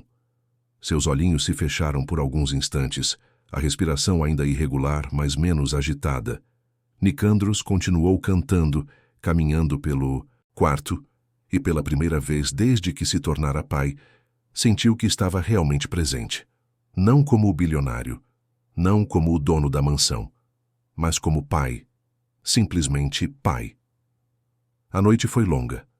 Isadora e Nicandros revezaram-se ao lado de Theo, aplicando compressas frias, oferecendo água, medicando conforme as orientações médicas. Em algum momento da madrugada, quando Isadora cochilou por exaustão na poltrona ao lado da cama, Nicandros ficou sozinho com o filho. Olhou para aquele rostinho pequeno, para as bochechas coradas pela febre, para os cabelos grudados na testa suada e sentiu algo se quebrar dentro dele. Todas as barreiras que construíra durante anos desmoronaram-se de uma vez. "Desculpa", sussurrou ele, a voz embargada. "Desculpa por não estar lá quando você nasceu. Desculpa por não segurar sua mãe quando ela estava assustada. Desculpa por ser um pai tão inútil agora. Eu não sei como fazer isso, Theo. Eu não sei como ser o que você precisa. Mas eu juro que vou aprender. Eu juro que vou tentar ser melhor." Theo não ouviu aquelas palavras. Estava profundamente adormecido, a febre finalmente começando a ceder graças aos medicamentos. Mas Isadora ouviu. Acordara no meio da declaração sussurrada e ficara imóvel. Na poltrona, os olhos fechados, fingindo ainda estar dormindo, mas registrando cada palavra que Nicandros dizia. E pela primeira vez, desde que voltara para aquela casa, sentiu um fio de esperança. Talvez, apenas talvez, houvesse algo de humano ainda dentro daquele homem de gelo. Quando o amanhecer chegou, Theo acordou com a febre baixa e pediu água. Nicandros ofereceu o copo com mãos trêmulas de alívio. "Mamãe está dormindo", sussurrou ele. "Vou fazer um mingau para você." "Você gosta de mingau?" Theo assentiu fraco. "A mamãe faz mingau de aveia com mel." "Então é isso que eu vou fazer." Nicandros desceu para a cozinha, desconcertando a cozinheira que nunca o vira ali a não ser para dar ordens. Ele procurou ingredientes, seguiu uma receita que encontrou no celular e preparou um mingau que ficou meio torto, com grumos e um pouco insosso. Mas quando levou para Theo e viu o menino comer algumas colheradas, sentiu uma satisfação que nenhum negócio milionário jamais lhe dera. Ao longo dos dias seguintes, enquanto Theo se recuperava lentamente, Nicandros esteve presente de uma forma que surpreendia a todos. Lia histórias para o filho, mesmo que sua voz soasse formal demais e sem a entonação certa. Sentava-se ao lado da cama e assistia a desenhos animados, tentando entender por que aqueles personagens coloridos eram tão importantes. Ajudava Isadora com as tarefas simples, como trocar os lençóis ou preparar sopas, e em cada gesto desajeitado, em cada tentativa descoordenada, havia algo genuíno, algo que estava tentando nascer. Uma noite, quando Theo já estava bem melhor, brincando com carrinhos no tapete do quarto, olhou para Nicandros e perguntou: "Você vai morar sempre aqui com a gente?" Nicandros olhou para Isadora, que observava da porta, e então de volta para o filho. "Eu moro aqui, Theo. Esta é minha casa. Mas você não fica no mesmo quarto que a mamãe. Os pais dos meus amigos ficam no mesmo quarto." O silêncio foi constrangedor.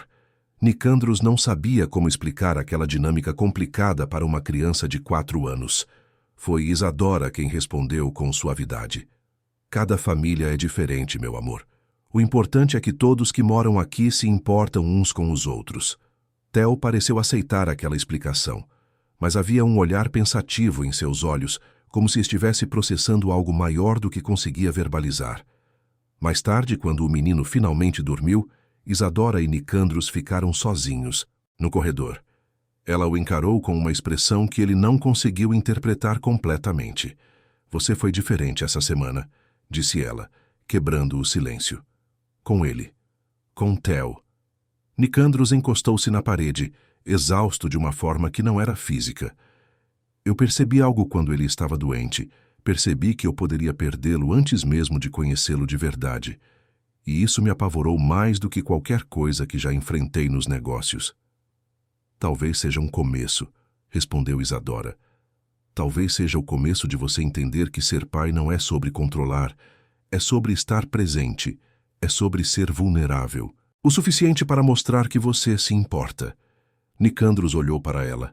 Realmente olhou, e viu não apenas a mulher que amara 4 anos atrás, mas a mãe que criara sozinha o filho dele, a sobrevivente que reconstruíra a vida dos escombros, a mulher forte que não se curvara mesmo diante de sua própria arrogância.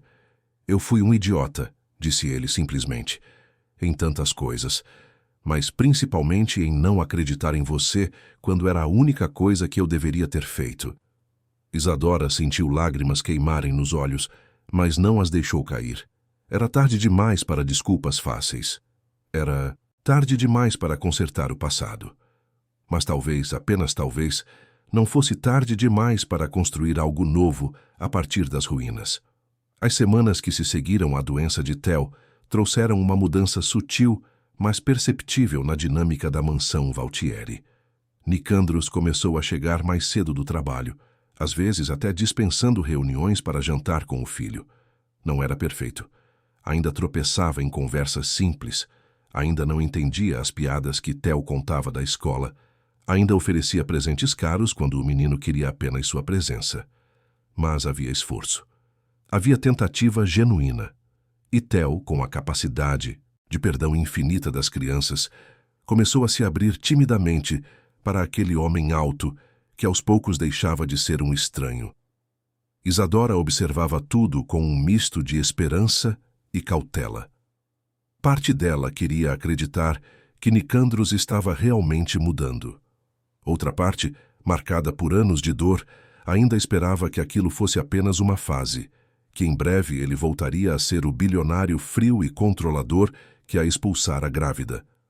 Ela própria ainda se sentia uma prisioneira elegante. Tinha tudo materialmente, mas nada do que realmente importava. Não tinha autonomia. Não tinha propósito, além de ser mãe. E, por mais que amasse Theo incondicionalmente, sentia que estava perdendo pedaços de si mesma naquele ambiente sufocante. Foi em uma tarde chuvosa de outubro, quando Nicandros estava viajando a trabalho e Theo estava na escola, que Isadora decidiu finalmente organizar algumas caixas que haviam sido trazidas do apartamento em Campinas. Estavam guardadas no depósito da mansão, intocadas desde a mudança. Ela precisava de algo para fazer, algo que a conectasse à vida que tivera antes de tudo desmoronar novamente. Entre roupas antigas e livros empoeirados, encontrou uma caixa pequena que não reconheceu de imediato. Quando abriu, descobriu que eram pertences de sua própria mãe, guardados por seu pai, e que ela herdara quando ele faleceu anos atrás. Isadora nunca tivera coragem de abrir aquela caixa. Era revirar feridas de um abandono que jamais compreendeu. Mas naquele dia, talvez por estar se sentindo especialmente vulnerável, decidiu enfrentar o passado. Dentro da caixa havia fotografias amareladas, algumas joias simples e, no fundo, um caderno de capa desgastada. Era um diário. O diário de sua mãe. Isadora sentou-se no chão frio do depósito e começou a ler, as mãos tremendo levemente. As primeiras páginas eram sobre o namoro de seus pais, sobre a descoberta da gravidez, sobre o casamento apressado. Sua mãe escrevia sobre o medo de não ser boa o suficiente, sobre a pressão de uma vida que não escolhera. Depois vinham as anotações sobre o nascimento de Isadora, descrições cheias de amor e ternura. Mas aos poucos, conforme as páginas avançavam, o tom mudava. Surgia uma melancolia profunda, uma sensação de estar sufocando, de perder a própria identidade em meio às demandas de ser esposa e mãe. O pai de Isadora era descrito como um homem bom, mas emocionalmente ausente, incapaz de ver a esposa como algo além de uma função. A última entrada do diário foi escrita 2 dias antes do desaparecimento. Dizia: "Eu amo minha filha mais do que a minha própria vida, mas estou morrendo por dentro, um pouco a cada dia. Se eu ficar, vou me perder completamente. Se eu for, serei egoísta e cruel. Não há escolha certa. Apenas escolhas impossíveis. Que Deus me perdoe." Isadora fechou o caderno, as lágrimas correndo livremente agora. Sua mãe não a abandonara por falta de amor. Abandonara porque estava se despedaçando, porque estava perdida, porque não sabia como ser tudo o que esperavam dela, sem deixar de ser ela mesma. E de repente, Isadora entendeu. Entendeu o desespero silencioso que sua mãe carregara. Entendeu porque, às vezes, fugir parece a única forma de sobreviver. E entendeu, com uma clareza dolorosa, que estava seguindo o mesmo caminho. Ela estava se perdendo naquela mansão. Estava se tornando uma sombra, uma versão apagada de quem realmente era. E se continuasse ali, vivendo naquela prisão dourada, eventualmente não sobraria nada dela, além do papel que Nicandros esperava que desempenhasse. Mãe do filho dele, presença conveniente, nunca mais mulher, nunca mais Isadora. Naquela noite, quando Nicandros voltou da viagem, ela o esperava na sala principal. Não era mais a mulher submissa que aceitava tudo em silêncio. Era a mulher que aprendera com a história de sua própria mãe que algumas escolhas, por mais difíceis que sejam, precisam ser feitas antes que seja tarde demais. "Nicandros, precisamos conversar." Ele percebeu algo diferente na voz dela, uma determinação que não estava ali antes. Sentou-se na poltrona em frente, aflojando a gravata, atento. "Sobre o quê?" "Sobre nós. Sobre isso tudo. Sobre o que estamos fazendo com nossas vidas." Nicandros franziu a testa. "Do que você está falando?" "Eu não posso continuar assim", disse Isadora, voz firme apesar do tremor nas mãos. "Eu não posso viver nesta casa como uma prisioneira bem tratada. Não posso ver meu filho crescendo em um ambiente onde amor é confundido com controle. Não posso me perder de novo." "Você tem tudo aqui", argumentou Nicandros, mas havia defensividade em seu tom. "Theo tem tudo. Educação, segurança, conforto. Mas ele não tem liberdade", cortou Isadora. "E nem eu. Você nos trouxe para cá com ameaças, mantém seguranças nos vigiando, controla cada movimento que fazemos. Isso não é amor, Nicandros, isso é posse. Eu estou protegendo vocês. Você está nos prendendo. E, se continuar assim, um dia Theo vai crescer e perceber que o pai dele é exatamente como o seu foi. Distante, controlador, incapaz de amar sem sufocar." As palavras atingiram Nicandros como murros. Ele se levantou bruscamente, caminhando até a janela, as costas tensas. "O que você quer de mim? Eu quero que você destrua aquele contrato que nos trouxe aqui. Eu quero que você nos deixe ir, que nos dê a liberdade de escolher se queremos ficar, não porque somos obrigados, mas porque realmente desejamos. Você quer ir embora, constatou ele, a voz baixa e carregada de dor. Eu quero ter a opção de ir embora. Eu quero que você confie em mim o suficiente para me dar essa escolha. Porque enquanto eu estiver aqui por coerção, nada do que construirmos será real. Será apenas uma farsa sustentada pelo seu medo de perder. Nicandros virou-se, e pela primeira vez em muito tempo, Isadora viu lágrimas nos olhos dele. Não lágrimas caindo, mas ali, acumuladas, ameaçando transbordar. Se eu deixar você ir, você não vai voltar. Você vai levar meu filho e eu vou perder os dois. Se você nos deixar ir e nós não voltarmos, respondeu Isadora suavemente, porque nunca fomos realmente seus. Porque você nunca conquistou nossa presença. Apenas comprou nosso aprisionamento. O silêncio que se seguiu foi longo e pesado. Nicandros olhava para a mulher à sua frente, a mulher que amara, perdera e reencontrara, e percebeu que ela estava certa. Ele repetira os erros de seu pai. Usara poder onde deveria ter usado empatia. Usara controle onde deveria ter usado confiança. E agora estava diante de uma escolha que definiria não apenas o futuro deles, mas quem ele realmente era. Eu tenho medo, admitiu ele finalmente, a voz quebrando.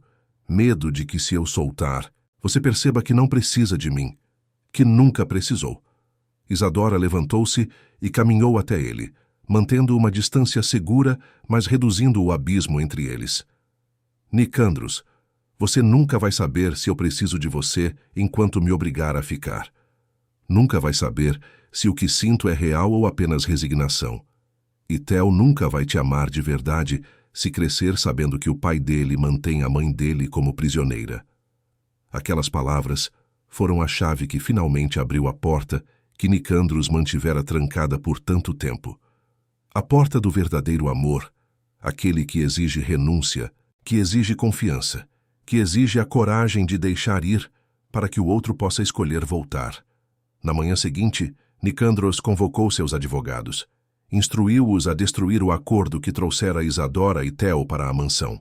Mais do que isso, instruiu-os a transferir parte significativa de suas propriedades e bens para um fundo fiduciário em nome de Theo, com Isadora como administradora, até que o menino completasse 18 anos. Ele renunciaria ao controle total de sua fortuna, renunciaria ao poder que sempre usara como escudo, e faria isso publicamente, para que não houvesse volta. Quando os papéis estavam prontos, Nicandros os levou até Isadora. Ela estava no jardim com Theo, ensinando o menino a plantar sementes de girassol em vasinhos pequenos. A cena era tão singela, tão cheia de vida simples, que Nicandros parou apenas para observar por alguns instantes. Aquilo era o que ele perdera. Aquilo era o que valia mais do que qualquer império. Isadora, chamou ele, aproximando-se. Ela se levantou, limpando a terra das mãos, enquanto Theo continuava absorto em sua tarefa de jardinagem infantil. Sim, Nicandros estendeu os documentos. Eu fiz o que você pediu. O acordo está anulado. Você é livre para ir embora, quando quiser. E mais do que isso, transferi propriedades e bens significativos para um fundo em nome de Theo, com você como administradora. Você não vai precisar de mim financeiramente. Não vai precisar de ninguém. Isadora pegou os papéis, lendo rapidamente incrédula. Isso é real? É real. E também, hesitou ele, tirando outro documento do bolso, este é um comunicado à imprensa que será divulgado amanhã. Estou dissolvendo fusões tóxicas com investidores como Julian Ashford, reestruturando a empresa para focar em sustentabilidade e responsabilidade social, e renunciando à parte significativa do meu patrimônio pessoal. Estou escolhendo ser uma pessoa melhor, não pelo negócio, por mim mesmo e por vocês. Isadora não disse nada por um longo momento. Apenas olhou para aquele homem que um dia a destruíra e que agora estava diante dela, vulnerável e despido de todas as armaduras. Por quê? Perguntou ela finalmente. Porque eu percebi que prefiro te perder sendo honesto do que te manter sendo covarde. Porque eu quero que, se você ficar, seja porque escolheu. Não porque eu te obriguei. E porque, Pela primeira vez na vida, eu entendo que amar alguém não é prendê-lo. É dar-lhe asas e torcer para que escolha voar ao seu lado. As lágrimas que Isadora vinha segurando há tanto tempo finalmente caíram. Não eram lágrimas apenas de dor, mas também de alívio. Alívio de finalmente ser vista, de finalmente ser respeitada, de finalmente ter a liberdade que sempre merecera. Eu não vou embora agora, disse ela suavemente, não porque não possa, mas porque quero ver se realmente há algo aqui que vale a pena construir. Quero ver se o homem que você está tentando ser é real ou apenas uma máscara temporária. Eu vou provar que é real, prometeu Nicandros, todos os dias, pelo resto da minha vida, se você me der essa chance. Theo, percebendo que algo importante estava acontecendo, largou os vasinhos e correu até eles. Por que a mamãe está chorando? Ela está triste? Nicandros se abaixou na altura do filho, enxugando uma lágrima que escorreu pela bochecha de Isadora com ternura. Não, Theo, ela está feliz. Às vezes as pessoas choram quando estão felizes. Por quê? Perguntou o menino com aquela curiosidade infinita. Porque a felicidade é tão grande que precisa sair de alguma forma. Theo processou aquilo e então, com a simplicidade brutal das crianças, perguntou: Você é meu pai? O silêncio foi absoluto. Isadora olhou para Nicandros, deixando a decisão nas mãos dele. Nicandros respirou fundo, sabendo que aquela era uma ponte que, uma vez atravessada, mudaria tudo para sempre. Sou, respondeu ele, a voz embargada. Eu sou seu pai, Theo. E eu sinto muito por não ter estado aqui desde o começo. Mas se você me deixar, eu gostaria de estar aqui agora. E sempre. Theo olhou para ele com aqueles olhos escuros e intensos, processando a informação. E então, sem aviso, abraçou as pernas de Nicandros com força. Tá bom. Você pode ser meu pai. Mas só se você prometer que vai brincar comigo de carrinho e não vai esquecer de me buscar na escola nunca. Nicandros sentiu algo quebrar e se recompor ao mesmo tempo dentro do peito. Abraçou o filho com uma intensidade que surpreendeu até a si mesmo. Eu prometo tudo isso e mais. Isadora observou aquela cena, pai e filho finalmente conectados, e sentiu que talvez, apenas talvez, houvesse esperança para todos eles. Os meses que se seguiram não foram fáceis. Mudanças reais nunca são. Nicandros teve que reaprender a viver de forma diferente. Teve que aceitar que não podia controlar tudo. Teve que entender que vulnerabilidade não era fraqueza, mas coragem. Ele passou a trabalhar menos, a estar presente nos jantares, a levar Theo para a escola pessoalmente algumas manhãs. Participou de reuniões de pais na escola, onde era apenas mais um pai, não o bilionário Valtieri. Sentou-se no chão da sala para brincar de blocos de montar. Assistiu a filmes de animação no cinema, com Theo comendo pipoca no colo e sujando seu terno caro de manteiga. E aos poucos, com paciência infinita e pequenos gestos diários, conquistou não apenas a presença de Theo, mas seu coração. O menino começou a chamá-lo de pai naturalmente, sem hesitação. Começou a correr para seus braços quando ele chegava em casa. Começou a contar segredos e medos, sabendo que seria ouvido com atenção genuína. Quanto a Isadora, ela voltou a trabalhar. Não para Julian Ashford, mas em um projeto próprio. Com o dinheiro do fundo fiduciário, abriu um pequeno hotel boutique em Campinas, focado em hospitalidade humanizada e oportunidades para mulheres em situação de vulnerabilidade. Era seu sonho, construído com suas próprias mãos, sem depender de ninguém. Nicandros apoiou, oferecendo consultoria quando pedido, mas nunca interferindo. Ele aprendera a respeitar o espaço dela, a autonomia dela, a força dela. E em algum ponto dessa jornada de reconstrução, algo mudou entre eles. Não foi súbito, foi gradual. Um olhar prolongado durante o jantar. Uma mão que se encontra por acaso ao colocar Theo para dormir. Uma conversa honesta na varanda, sob o céu estrelado, sobre erros passados e esperanças futuras. Isadora percebeu que ainda amava aquele homem, mas não o homem que ele fora. Amava o homem que ele estava se tornando, o homem que acordava cedo para preparar café da manhã, o homem que admitia quando estava errado, o homem que não tinha medo de chorar. Foi em uma noite de dezembro, quase um ano depois do reencontro, que Nicandros a encontrou na cozinha da mansão. Era tarde, e Theo já dormia. Isadora estava preparando chá, distraída, quando sentiu a presença dele atrás de si. "Posso falar com você?" perguntou ele, a voz hesitante. Claro. Nicandros não sabia como dizer o que precisava dizer. Não sabia como verbalizar sentimentos que estivera reprimindo por tanto tempo. Então simplesmente começou, tropeçando nas palavras como um adolescente nervoso. "Eu sei que não tenho direito de pedir isso. Sei que já causei dor demais. Mas eu queria que você soubesse que eu te amo. Não do jeito que amava antes, quando confundia posse com amor. Eu te amo de uma forma que respeita quem você é, que celebra sua força, que não quer te mudar ou te controlar. E se você nunca conseguir me perdoar completamente, eu entendo. Mas eu queria que você soubesse." Isadora virou-se lentamente, encarando-o. Havia lágrimas em seus olhos, mas também um sorriso pequeno nos lábios. "Nicandros Valtieri, você é um idiota. Um idiota que demorou 4 anos para aprender o que deveria ter sabido desde o início. Eu sei, mas você é um idiota que está tentando, e isso significa mais do que você imagina.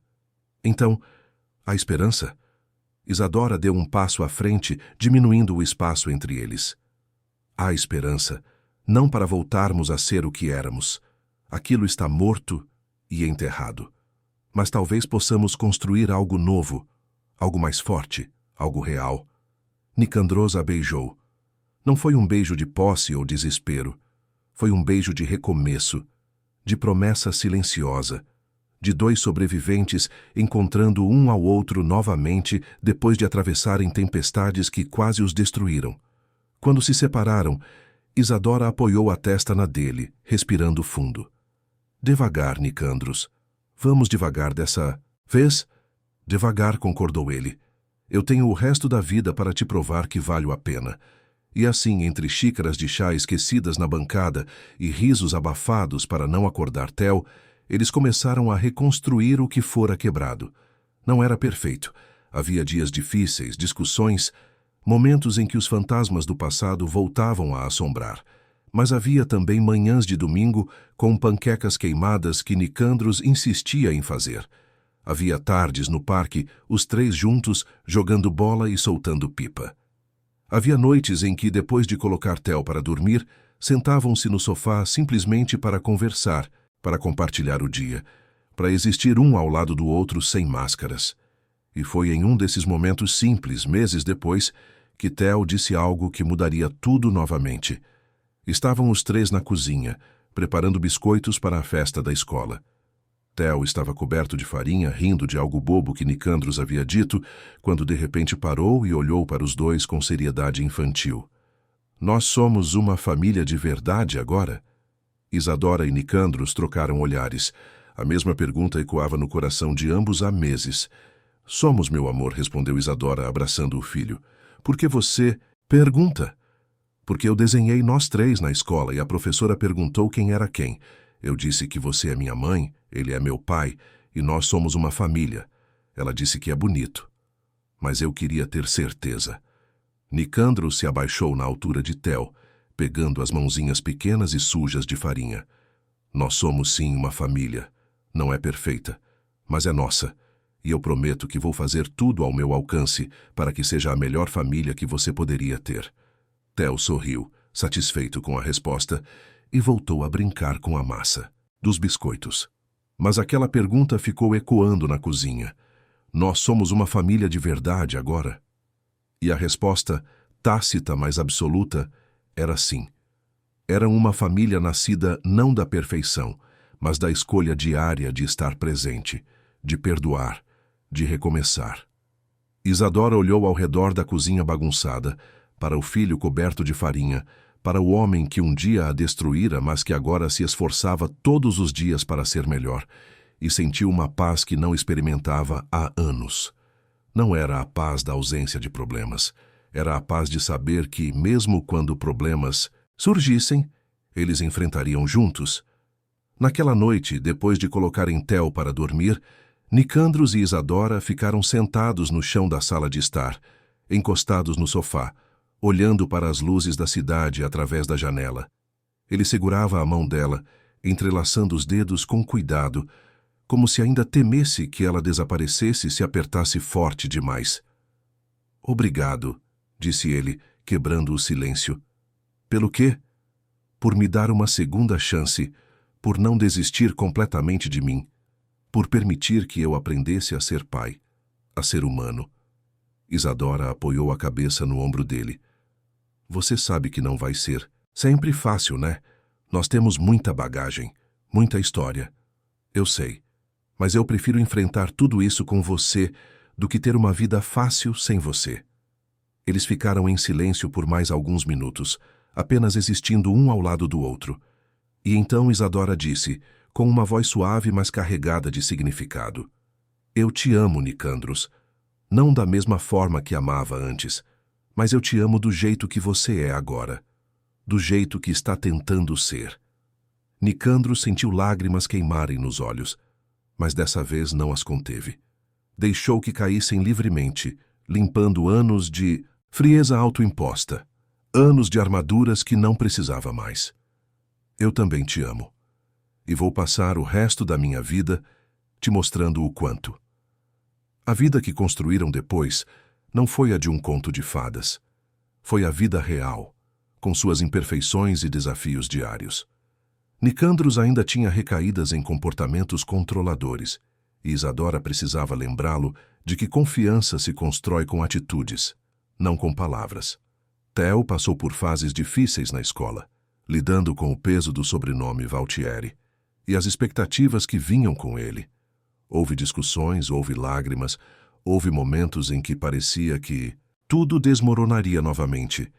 Mas houve também muito amor, amor imperfeito mas genuíno, amor que escolhia ficar mesmo quando ficar era difícil, amor que perdoava, porque entendia que todos são obras em progresso, amor que não exigia perfeição, apenas presença. E foi nesse amor imperfeito que Nicandros Valtieri, o homem que um dia construíra um império de hotéis, mas era incapaz de construir um lar, finalmente entendeu a lição mais importante de todas. A única herança que realmente vale algo não é a que se deixa em testamentos ou contas bancárias. É a que se constrói nos momentos simples. Nos abraços, apertados antes de dormir, nas risadas ao redor da mesa do café da manhã, nas mãos entrelaçadas durante passeios no parque, nas histórias contadas com vozes engraçadas, nas lágrimas enxugadas com ternura, na escolha diária de amar, mesmo quando amar é difícil. Theo cresceria sabendo que seus pais não eram perfeitos, cresceria sabendo que eles haviam se perdido e se reencontrado, que haviam cometido erros graves e aprendido com eles. Mas cresceria também sabendo que, apesar de tudo, eles escolheram lutar pela família. Escolheram estar presentes, escolheram o amor acima do orgulho. E essa seria a verdadeira herança que carregaria para o resto da vida. Anos depois, quando Theo já era adolescente, encontraria o diário da avó que nunca conhecera, aquele que Isadora guardara com cuidado. Leria sobre os medos dela, sobre as escolhas impossíveis, sobre a dor de se perder tentando ser tudo para todos. E entenderia que sua mãe quebrara aquele ciclo, que ela escolhera ficar, mas com dignidade, que ela ensinara ao pai dele, através de sua própria força, que amar não é aprisionar, e que seu pai, por mais imperfeito que fosse, aprendera a lição e tornara-se um homem melhor por isso. E talvez, quando chegasse sua vez de amar alguém, Theo se lembraria de tudo isso. Lembraria que o amor verdadeiro não é sobre controlar ou possuir, é sobre respeitar, é sobre dar liberdade, é sobre escolher estar ao lado de alguém dia após dia, não por obrigação, mas por genuíno desejo. É sobre construir um lar não de mármore e ouro, mas de presença e verdade. Naquela cozinha milionária onde tantos dramas se desenrolaram, entre risadas de criança e tentativas desajeitadas de preparar jantares, entre discussões honestas e reconciliações sinceras, foi ali que a verdadeira riqueza floresceu. A riqueza que não se mede em patrimônio líquido, mas em abraços, em perdões, em segundas chances, em amor que resiste ao tempo e aos erros. Nicandros Valtieri aprendeu finalmente que algumas coisas não podem ser compradas ou controladas. Algumas coisas simplesmente precisam ser cultivadas com paciência, regadas com humildade e colhidas com gratidão.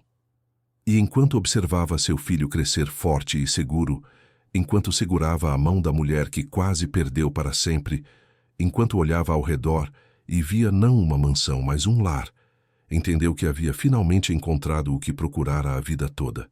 Não estava no topo de arranha-céus. Não estava em salas de reunião. Não estava em conquistas empresariais. Estava ali, naquele momento simples, naquele amor imperfeito, naquela escolha diária de ser melhor. E isso, descobriu, era tudo o que realmente importava. Queridos ouvintes, esperamos que a história de Nicandros e Isadora tenha tocado o seu coração.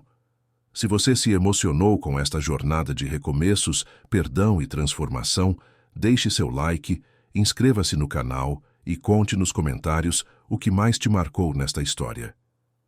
Todos os dias, trazemos histórias intensas como essa, que revelam o lado mais profundo da alma humana, que nos ensinam sobre segundas chances e sobre o poder do amor verdadeiro.